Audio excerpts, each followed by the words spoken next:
Exclamatory. क्या हिंदी बोली थी? विस्मय आदि बोधक। विस्मय आदि बोधक। आ जाओ अब टाइप कर लेते हैं। विस्मय का मतलब हैरानी, विस्मय का मतलब हैरानी, और आदि का मतलब अच्छा भी और बुरा भी। आदि मीन्स एक्सेट्रा। तो विस्मय आदि बोधक का पता है क्या मतलब है? हैरानी तो आएगी पर अकेली नहीं आएगी।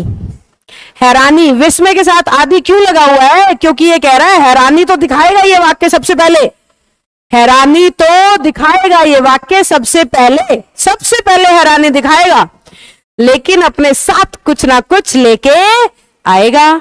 कैसे लाएगा भाई? सपोज आपने किसी के लिए बर्थडे पार्टी प्लान करी, कर सकते हो ना? आपने किसी के लिए क्या प्लान करा? बर्थडे पार्टी प्लान करी आपने अपने किसी दोस्त के लिए, भाई के लिए, बहन के लिए, फ्रेंड के लिए, किसी के भी लिए, मम्मी के लिए, पापा के लिए। आपने अपनी मम्मी पापा किसी के लिए बर्थडे प्लान कर दिया, एकदम धासु रेस्ट्रो पूरा आपने खर्च कर दिया, 80,000 लाख रुपए लगा दिया आपने, बर्थडे पार्टी फुल प्लान कर दी। आप उनकी आंखों पे पट्टी बांध के उन्हें ले गए, I have a surprise for you, I have a surprise for you, ऐसे करते करते आप उन्हें लेके जा रहे हो।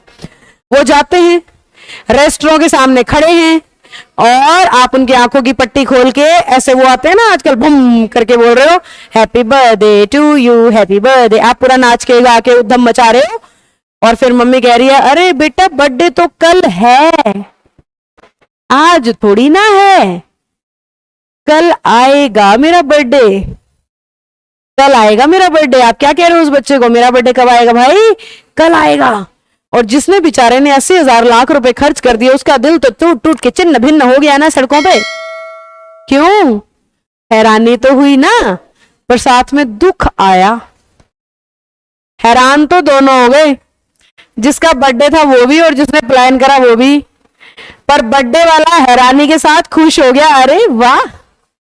लेकिन जिसका बर्थडे नहीं था ना, वो हैरानी के साथ दुखी हो गया, अरे वाह, अब मैं दोबारा तैयारी कैसे करूंगा, अब तो नहीं कर पाऊंगा, कल वाला बर्थडे आज ही मान लो मम्मी, ये बोलोगे आप। तो हैरानी आएगी पर अकेली नहीं आएगी, या तो खुशी लाएगी या दुख लाएगी। चलो आप में से ना किसी ने स्कूल का पेपर दिया, कर लोगे इमेजिन? जो कॉलेज में उन्होंने कॉलेज का पेपर दिया, या जिनकी पढ़ाई पूरी हो गया उन्होंने किसी सरकारी नौकरी का पेपर दिया। अब उस सरकारी नौकरी के पेपर को वो बिना तैयारी के दे आए। क्या हुआ? बिना तैयारी के चले गए, तैयारी है नहीं, चलो देख लेता हूं, चला जाता हूं, कुछ करके पेपर दे आऊंगा। चले गए आप, पेपर दे भी आए आप। ओके लक्ष्य, इट्स ओके बेटा, आप चले गए, पेपर भी दे आए आप। और पेपर दे के आने के बाद जब रिजल्ट आया, पेपर दे के आने के बाद क्या आया?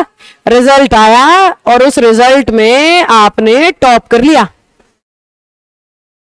हैरान हो ना, ऐसा कैसे हुआ? तैयारी तो थी नहीं, ऐसे ही कुछ भी करके आया था मैं तो। और जैसे ही आपने टॉप किया, वो हैरानी खुशी में बदल गई। जैसे ही आपने टॉप किया, हैरानी खुशी में बदल गई। एक्सक्लेमेटरी में ना बेटा सबसे बड़ी बात होती है हैरानी। अब डिपेंड करता है वो हैरानी आपके लिए खुशी लाएगी या दुख लाएगी, इसलिए आदि शब्द लगा हुआ होता है। तो जहां पे भी सेंटेंस एक्सक्लेमेटरी होगा, हैरानी खुशी और दुख के साथ आएगी। फटाफट यस मैम डालो अगर यहां तक की बात समझ में आ गई है तो। अदरवाइज जब भी आपका सेंटेंस एक्सक्लेमेटरी होगा, उसमें कम से कम एक इंटरजेक्शन होगी, उसमें कम से कम एक इंटरजेक्शन होगी। तो ये इंटरजेक्शन मिलेगी कम से कम एक, तो सेंटेंस पक्का एक्सक्लेमेटरी होगा। कम से कम एक इंटरजेक्शन भी मिलेगी तो सेंटेंस कैसा होगा? एक्सक्लेमेटरी होगा। एक इंटरजेक्शन भी मिलेगी तो सेंटेंस कैसा होगा?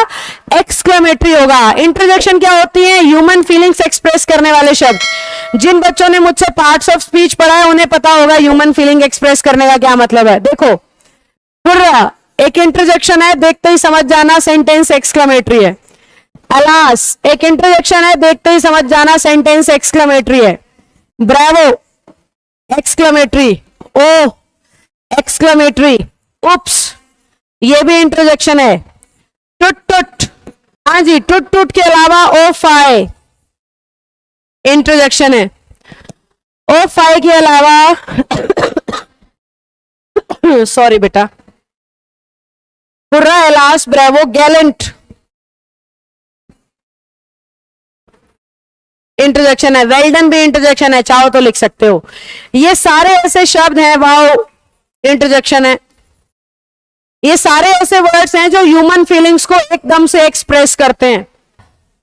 हाहा भी आता है, मतलब हाहा को भी इंटरजेक्शन मान लिया है ऑक्सफोर्ड डिक्शनरी ने, आहा को भी।